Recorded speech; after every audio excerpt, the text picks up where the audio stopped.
आणि संतोष देशमुखांचे बंधू धनंजय यांनी वाल्मिक कराड संदर्भात एक मोठा गौप्यस्फोट केला, ज्यामुळे खळबळ उडाली।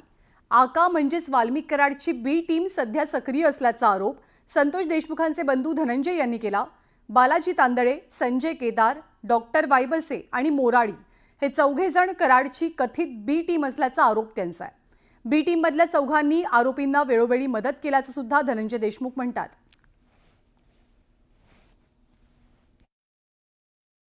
बी टीम मधले तर 4 नाव स्पष्ट आहेत, जे की आरोपीला सोडवायला गेलेले भावाच्या पाठीमागे जी गाडी होती ती गाडी घरी नेऊन सोडणारे बालाजी तांदळे। 6 तारखेला, 9 तारखेला, 12 तारखेला शेजारच्या गावचे सरपंच संजय केदार त्यांना फोन आलेला आरोपींचा, हे 3 आणि फोन पे पैसे झालेले डॉक्टर वायबसे स्पष्ट झाले। त्यांना हे घटना घडल्यावर 10-15 दिवस गायब होते। मग तुम्ही हे सांगा मला, आज देखील जे कोणी आरोपी इथं येतात सुनावणीला, कोठडीला, त्यावेळी सगळी टीम त्यांच्या आत अवतीभोवती असते।